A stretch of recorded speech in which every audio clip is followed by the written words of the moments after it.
It's a confusing thing to feel like you're losing yourself, that you've gone missing, that you need to recreate yourself, because it feels like you died in a specific instance, but your body didn't get the memo. In fact, it did the best it biologically could and molded itself to a protective, trauma-receiving narrative. It went numb, went to sleep, played zombie, blocked out emotions and violence, so that you could survive.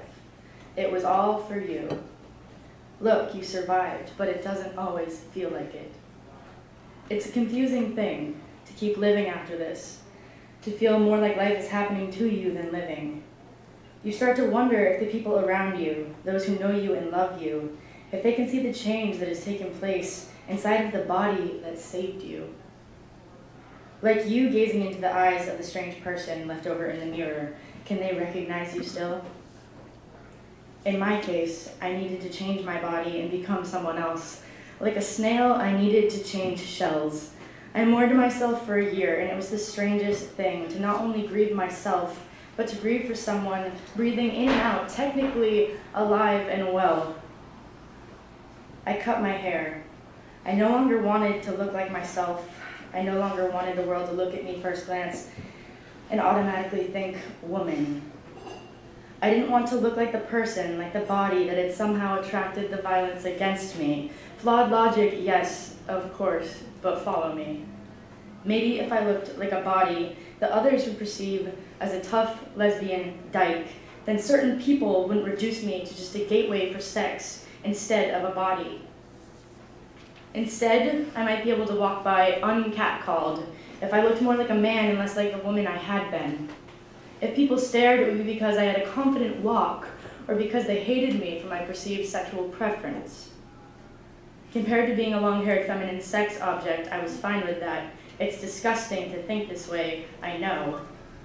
Because the truth is that either way, long hair or no hair, you are still a walking target. But still it felt safer to know I would not be seen as some defenseless pretty girl without agency over her body. As time went on and I grew and fought my hair from doing the same, the realization that I was still a target, but for reasons more distinctly rooted in hate, sunk in. And all of a sudden, no body could possibly save me, because bodies are not meant to be stone. Skin is not meant to be armor, neither are clothes. Bodies should not be safer for looking one way versus another, but there is a sad reality at play here where it is often safer to look like a man than a woman, and yet that is unsafe too. Just stop and look at the rate of murder of transgender men and women. No body is safe. No body is safe to be in. But bodies are not meant for hiding in, they are meant to be lived in. Why are bodies targets for simply being different kinds of bodies? A body should not have to be a place where we ever need to build armor and construct a keep-away identity. Your body is a home, your first home. So how the fuck is it that we are being made to feel like strangers, captives, victims, ghosts, or guests in our own homes, bodies, living spaces? There is a reason that I wear combat boots, even in the dead heat of summer. There is a reason that I cut the hair I had always kept long. There is a reason that I put a piercing in my face. For me, these acts are keep-away signs, stay-out tactics, messages that most of our society might read as, I am strong.